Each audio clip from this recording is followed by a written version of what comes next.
Good Senador morning. Lacson, magandang umaga, Igan at Connie.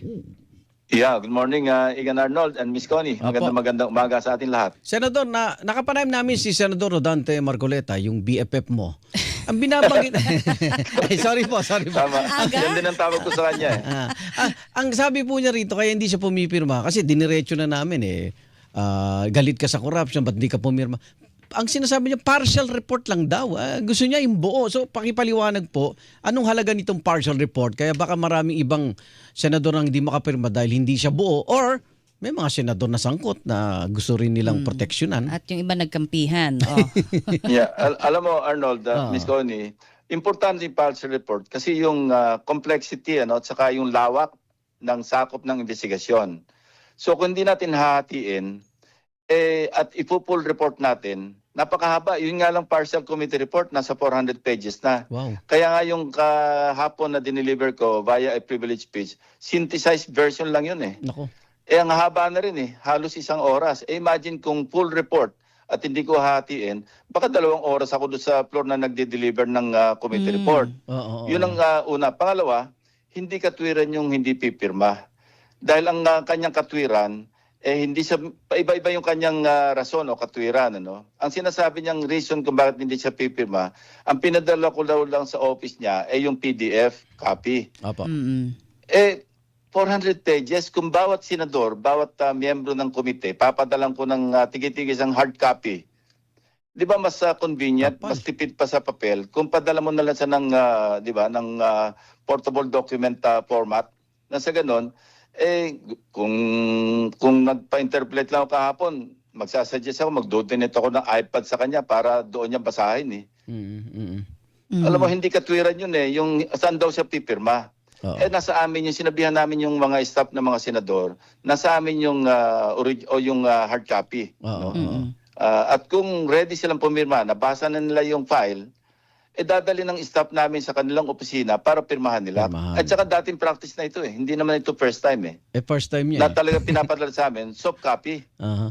Okay. Senador, kung hindi kayo nakakuha ng majority na signature, dapat ma-archive yan. So ngayon, nag-privilege speech ka na, so hindi nawalan ng saysay yung sinagawang mga pagdinig ng Blue Ribbon Committee sa flood control projects. Yes, ang susunod namin gagawin, pinapa-prepare ko na yung transmittal letter papunta sa ombudsman saka sa DOJ. Oh. Ng lahat ng nakalap naming ebidensya, testimonial, documentary, lahat ipapadala namin doon para sa ganun makatulong yung committee hearings namin Oo. sa sinasagawa nilang preliminary investigation. Ayun. Katunayan, nagpahayag na nga yung ombudsman, nagpasabi sa aming opisina kung pwede sila makakuha ng kopya. Hindi ko mapadalan kasi hindi pa yun o public record. Kasi hindi pa nga pirmado. Pero ngayong naipahayag ito sa pamamagitan ng privilege speech, Ayun. di public record ito. So pwede ko silang padalhan. Okay. So eto. lahat-lahat ng annexes, lahat ng attachments, lahat yung TSNs, papadala ko sa kanila para makatulong nga sa kanilang preliminary investigation. Kasi ang alam ko, may mga ebidensya pang natakil namin sa komite, sa pagdinig, na wala pa sa kanilang kaalaman. Okay. So yun ang isang saysay na daan ko na lang sa privilege speech para maipadala namin. Otherwise, hindi kami makakatulong masyado. Although, sasabihin ko, I take pride in saying na marami na rin kaming naipasa o naipadala na ebidensya sa DOJ at saka sa ombudsman na ginagamit nila ngayon. Senador, gusto namin malaman ano yung nakita mo na hindi nakikita pa ng ombudsman? Hindi kasama pero ito sinaklaw ko na rin yung pati yung mga letter request ng mga lawmakers. Kasi isa sa rekomendasyon namin yung allocables. Oo. Meron pa nga doon na sulat kamay ni dating o the late Jose Cabral na nag-allocate talaga siya based doon sa request ng allocables. Nakapag-allocate siya ng 500 million pesos na mga projects kay Senator Marcoleta.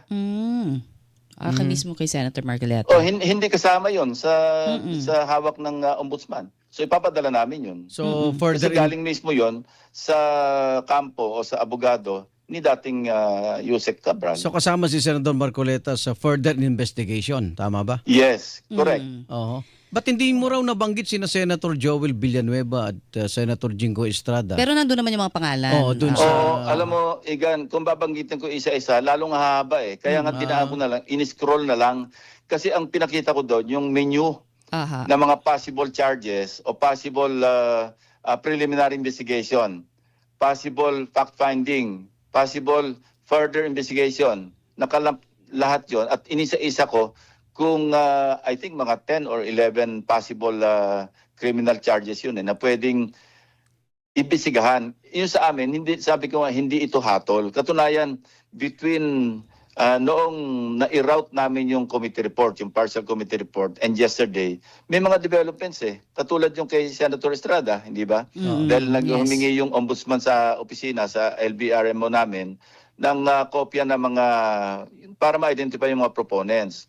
Yung LBRMO, nagpadala na, wala sila makita na Dokumento. directly attributing yung mga items, yung mga insertions na nangyari kay Senator Estrada. Oo. So mayroon ng mga developments na gano'n. So sinasabi ko, between now or between February 11 and now, may mga nagde-develop na kung saan pwedeng gamiting depensa ng mga kasamahan ko senador. So hindi kami nag-i-indict kasi hindi naman kasama sa mandato namin Yes, yon. oo. Ang sa amin is in aid of legislation and investigations. Kasi yung Blue Ribbon Committee lamang ang merong parang kulatilya na and investigations. Meaning, kasama kasi mga malfeasance, misfeasance, non-feasance, pwede na isama namin para ibigay namin doon sa kaukulang ahensya Na na nagsasagawa, na may mandato na magsagawa ng preliminary investigation. Ang Blue Ribbon, hindi naman kami prosecutor eh. Yes, sir. Ito nga, sabi nyo, doon ako medyo nakatutok sa sinabi ninyo na sa inyo pong paglilingkod bayan, more than 50 years, parang ngayon lang nangyari ito, hindi ba? Na kahit saan kayong direksyon tumingin o gumawa, ay parang hindi ho makausad no, doon sa partial committee report ninyo.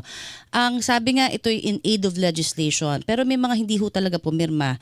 Ang siguro tanong namin bilang kami ho nakasubaybay talaga dito for accountability, paano yun ano, in the future? Ano bang po pwedeng mailagay sa batas para sabihin na natin na talagang magampanan ho sana, 'di ba, ng buo yung Zero trabaho. corruption. Oo, yung mga trabaho po ng Senado o mga senador na parang hindi ho nagkakaroon ng ganitong parang you're caught between a rock and a hard place, sabi nga. Siguro sa rules of the Senate. Kung ma-amendahan namin yung rules, i-include namin doon yung ma-define more aptly or more properly yung duties and responsibilities ng mga miyembro ng komite. Kasi simple lang naman pirma lang naman. Hindi naman ibig sabihin na pag pumirma ka, sumasang-ayon. Katulad ng inihayag ni Senator Erwin Tulfo. Pumirma siya, pero marami siyang gustong tanungin. Hindi nga uusad, hindi ma-introduce o hindi maka-clarify through interpellations, hindi ito malalagyan ng mga amendments, modifications, hindi ma-adapt kung walang pipirmang mayorya. Kung napirma sana na majority, kaya nga dinefer ko yung pagsagot ko sa interpellation until such time na ma-report out ko yung partial committee report. Kasi I cannot also allow them to have the best of both worlds. Gusto nila ayaw magpirma, pero interpellate nila ako. Kaya sabi ko, magiging redundant tayo. Pagka assuming na makakuha ko ng majority signatures, i-report out ko, doon tayo magdebate. Doon natin italakay para maging fruitful, maging more productive yung talakayan natin. Kasi kahapon, maski interpellate mo ko, hindi naman yung papasok as part of the report na ma-adapt sa plenary. So yun ang, I think, ito sa akin to, sinadya ko yun na hindi ako mag-yield ng floor sa interpellation para medyo maski paano, magkaroon sila ng sense of responsibility na pirmahan nila yung committee report kung gusto nila akong tanungin. Ito naman si Senator Marcoleta, sinabi ko na nga na until then, until such time that I gather the required majority signatures, I will not yield the floor for interpellation. In the meantime, pero tumayo pa rin siya, unusual daw. Hindi yun unusual.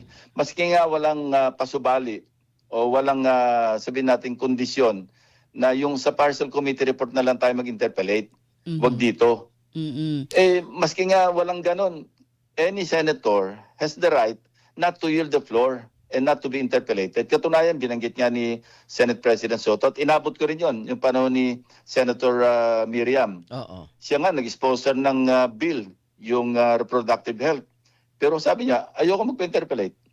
Pwede yun, So ha? yung, Pwede yun. yung ibang sponsor ang in-interpolate. Oo, pwede pala yun. So, walang height. Sabi nga, hindi naman to irregular o hindi naman sa parang Hindi unusual. unusual. Tulad ng sinasabi Oo. niya. Alright.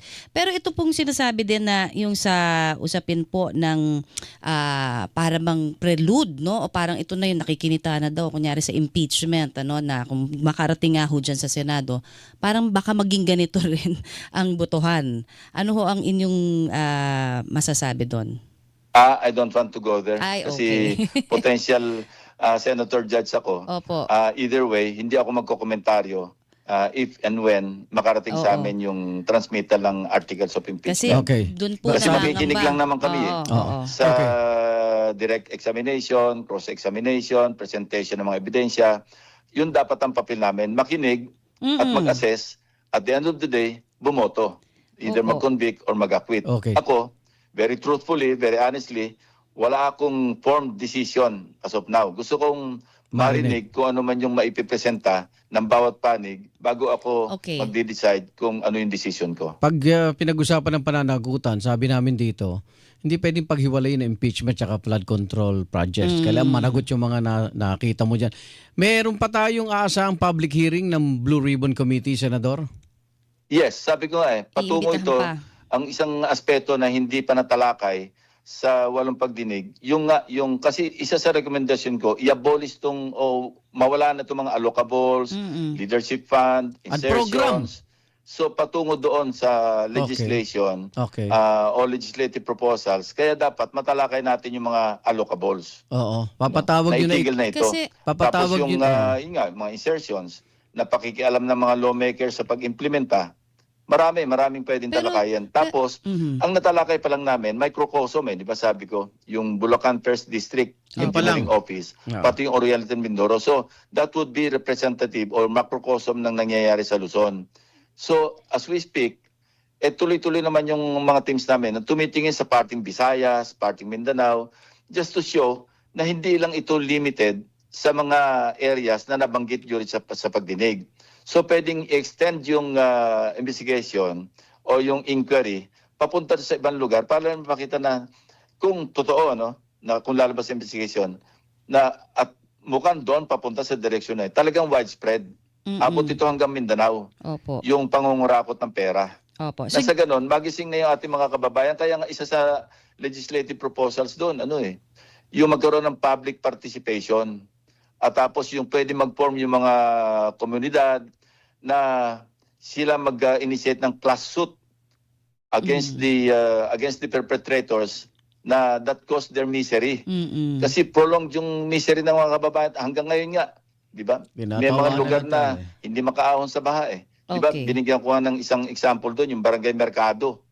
Na yung mga estudyante papasok sa school, lulusong sa baha. Opo. Yung mga manggagawa, lulusong sa baha. Ang sabi nga nila, mabuti nga sila nakahiga sa kama. Kami, natutulog kami, katabi namin, tubig baha eh. Oo. Sir, dun sa findings niyo sabi niyo nga, where did the money go? 'Di ba? Saan napunta yung pera? Dun sabi niyo talagang ang na-expose po dito sa investigation niyo sa partial investigation na report. I mean, yung systemic, coordinated at multi-actor process, no? Sinasabi parang talagang di ba nag-iba-iba lang from yung pork barrel, tapos yung kay Napoles, PDA. yung lahat, yung ganon. So parang PDAF. ngayon sa pag-abolish, baka mapalitan lang naman yung pangalan, di ba? Ganun ho ang nangyari over the years at naging mas blatant, di May ba? kickbacks at commission pa rin. Oo, parang kasi yung mga lawmakers parang binigyan nila ng protection yung sarili nila para hindi nga mabilis silang mabuking. Ano ho ang gagawin in aid of legislation dito po? Ako kasi, coming from my previous life sa law enforcement, mas gusto ko i-balance yung corrective at saka yung punitive. Kaya nga, sa isang rekomendasyon namin doon, gusto namin bigyan pa ng ngipin yung ombudsman na bigyan sila ng law enforcement arm. Kasi sa ngayon wala umaasa sila sa NBI, sa PNP. Oo. So kung meron silang sariling law enforcement service within the ombudsman, makapag-apply sila ng search warrant, makapag-conduct sila ng law enforcement operations na in-house, na sila yung mag-appreciate sa tulong ng kanilang mga prosecutors, ma-appreciate yung pag-preserve o pag-compile ng mga ebidensya ng kanilang law enforcement unit. This is a bold step para talagang lakasan strengthen natin yung anti-graft At body like bibilis. the ombudsman. Bibilis yung proseso, Senador. Di ba? Hindi nagre-request ka, naghihintay ka pa. Ito, Kasi umaso bibilis sila na. sa PNP sa kasi NBI eh. Oo. Kung meron silang sariling law enforcement arm, talagang makakapag-focus sila sa kanilang trabaho. Meron pang isang recommendation doon na i-authorize yung ombudsman na mag-deputize ng mga lawyers as parang private prosecutors, Oo. parang tutulong sa pag-prosecute kasi kulang na kulang sila sa tao. Kung mag-hire naman sila, kailangan nila pondo.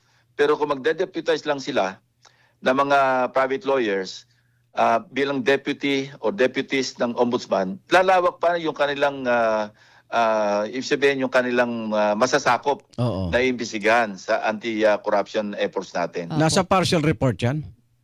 Nandun, no. Nandun. ba't hindi Pero- binabasa? Actually, sa partial report yun. Pero- dapat Kaya naman sabi pumirma. ko, crossover lang naman ito. Oo. Bigyan natin ng puwang yung partial committee report na sa ganon, Opo. sa pagpapatuloy ng mga hearings, di yung susunod namang mga matatakel na issues na iba, ang ating ipapasok doon Focus sa na. final committee report na nakapaloob na doon, na hindi na kailangang ulitin, yung nakapaloob sa partial report kasi na-adapt na yung partial committee Tama. report. Oo, tama. Yun nga po. Sir, ito. Hahaba eh. Kasi kung kumpleto, sabi nila bago pipirma, kumpletuhin, kumabot kami 1,000 pages. Opo.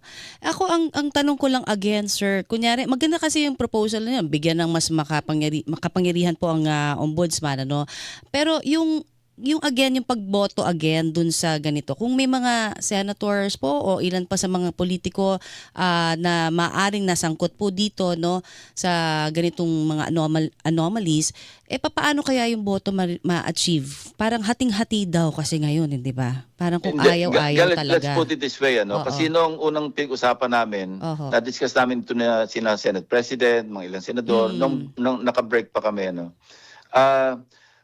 nag-volunteer na si Senate President. Sabi niya, kasi sabi ko, nahiya akong makiusap uli sa ating mga kasama. Opo. So, dadaanin ko na lang sa privilege speech para ma-report out. Kasi I think I owe it to the Filipino Opo, people oo. na ma-update sila ano nangyayari sa mga Blue Ribbon na committee hearings. So, tinawagan niya, meron siyang tinawagan na isang membro ng mayorya na hindi pa nagpipirma. Ang sagot sa kanya, pasensya na SP kasi napakausapan ako ng isang kasama natin sa minorya.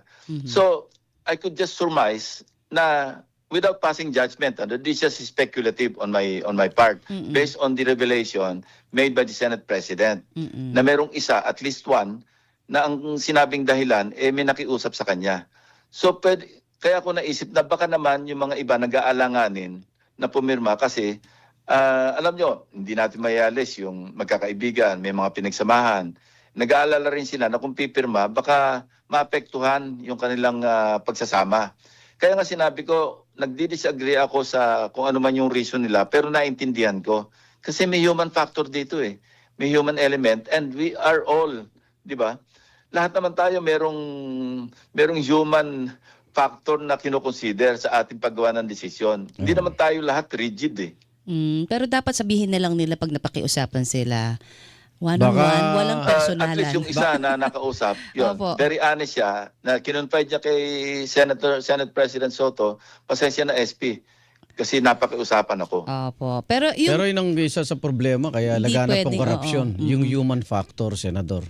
Di ba? Yeah, you can say that, pero again, I want past judgment on my colleagues, Kasi Dapat- hindi naman talaga yun ang sinasabi kong dahilan. Baka yun din ang dahilan ng Oo. iba na hindi makapirma. Kasi sa akin lang at simple lang, piniliwanag din ni Senate President nung nagmanifest siya na ang pagpirma hindi nangangahulugan na sumasang-ayon ka. Oo. Opo, Pwede nga magpirma ka, sabi mo I dissent. Okay.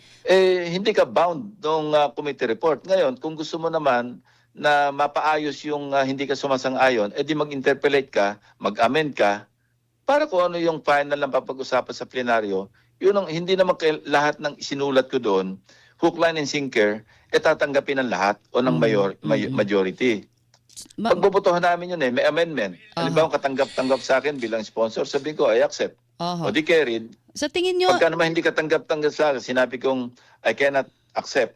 Pagbobotohan namin yun. Okay. Sa tingin ninyo, sir, kasi sabi ko nga babalikan ko yun dun sa sinasabi niyong pagbibigay ng extra na kapangyarihan sa ombudsman. Papasa kaya ito sa lahat ng senador kaya this time around na para mas magkaroon po ng sistema na makakapaghabol doon sa mga tiwaling opisyal? I hope so. Sa tingin Kasi ninyo? kung Oo. laban sa korupsyon ang usapan natin, Aha. I don't see any reason why yung members ng Senate or the House hindi magsusuporta. Ay, paano kung sila Pati nga yung pag ano ng whole departure order, Opo. kasi tinanong ko rin sa mga legal staff ko ito eh. Sabi ko, hindi pa tayo magbabiolate ng Constitution. Halimbawang bigyan natin ng poder yung Ombudsman at saka yung DOJ na mag-issue ng whole departure order. Opo. Sabi naman nila, walang bangga sa Constitution. So sa ngayon, korte lang ang pwede mag-issue ng either whole departure order o yung tinatawag na precautionary Aha. whole departure order. So medyo tedious yun kasi mag-a-apply ka pa mag-motion ka pa sa court. Pero kung ang ombudsman mismo, bibigyan natin ng ganong kapangyarihan na sila mismo, pag sa tingin nila merong risk ng flight, yung kanilang inimbestigahan, agad-agad makapag-issue sila ng whole departure order. Okay. Mangungumusta lang ako, Senador. Medyo matindi yung mga hamon sa Senado, no? Impeachment, pending impeachment trial dyan ni BP Sara, itong flood control partial report mo. Yung liderato ba matinag o mapapalitan? Impeachment or no impeachment, flood control or no flood control, lagi naman talagang pagka leader kang Senado, humanda ka sa kudeta. Oh. Nangyayari talaga yan eh. Oh. Meron ba? Senador, meron ba? Nawala. Sa ngayon, wala naman. Hindi naman titigil din yung gusto mag-Senate President o mag-take over sa majority. Hindi naman talaga titigil yun eh. Kung makakakuha ng numero, bakit nga ba hindi? Kasi There was at least one time na medyo Muntik na. ramdam namin na nagkaroon ng real risk or danger na mapalitan. Okay. After that, medyo humupa. humupa So, na. ano? Pero Okay. hindi namin mapiprevent. Ganyan talagang kalakaran namin. Meron kang 13 supporters, 13 votes. E di go. Di palit. E di, sabi ko nga sa mga staff ko, anytime, dapat ready kayong bumalik sa fifth floor. Kasi ngayon, nasa 6th floor kami kasi yung mga officers of the Senate, nasa 6th floor tabi-tabi kami doon. So Sir- sabi ko, galing naman tayo sa 5th floor, maganda kayo. Just in case na magpalitan ng liderato, siyempre, hindi na tayo pro temp. Aha. So balik tayo sa 5th floor. Floor. O kami rin, nag-uusap kami ni Senate President, ready naman siya. Sabi niya, sanay din naman tayo mag-minority. Oo. Okay. Ganyan talagang buhay kasi demokrasya tayo. Kung sino may mayorya, di sila yung mamuno. Opo. So ito na lang, para sa pagpapatuloy po ng inyong hearing, imbitahan daw ninyo si dating House Speaker Martin Romualdez uli. May mga bago ba? Yeah, Miss Connie, isa pa yun. Pipilitan ni Senator Marcoleta na hindi ko rin inimbitahan. Kung titingnan niya lang yung record, inibitahan na siya, hindi siya dumalo. Tapos, meron tayong umiiral na interparliamentary courtesy na ayaw niyang kilalanin. Opo. Sabi ko nga doon sa aking privilege speech, hindi na yun matter of practice. Although it's a time-honored tradition. Mulat sa pool na nagbukas yung Kongreso, Ganun na. umiiral na yan. Ito, na-formalize pa ito, naging principle pa ito doon sa concurring opinion ni dating Justice Tinga sa Supreme Court. Na sinasabi niya, talagang dapat ma-preserve, ma-balance yung umiiral na interchamber courtesy ng dalawang houses. Kasi bicameral system tayo. So, pinipilit niya pa rin na ngayon, kaya nga sabi ko, kung ikaw naman ang malagay sa ganyan, ready ba yung liderato na, sige, pumunta ka dun kasi mayroong invitation dito. Hindi gagawin yon. Pero sabi niya, willing siya magpunta. Di magpunta siya. Ganon din naman ang sa kabila, di ba? Nagpunta si Congressman Tiangco, nagpunta si Congressman Libiste. Voluntaryo. Ngayon, kung maimbestigahan halimbawa yung kanyang sinasabing, di umano'y maanumalyang sose, sabi niya, pupunta siya. Tingnan natin kung pupunta siya at gigisahin siya ng mga congressmen doon. Opo, ayun. Okay. Abangan na lang namin ang susunod na kabanata. Okay. Senador, salamat sa oras. Thank you po, sir. Ingat po kayo. Thank you, Senator. Senate President President Pro Pro Tempore Tempore. Panfilo Lacson, Chairperson Senate Blue Ribbon Committee.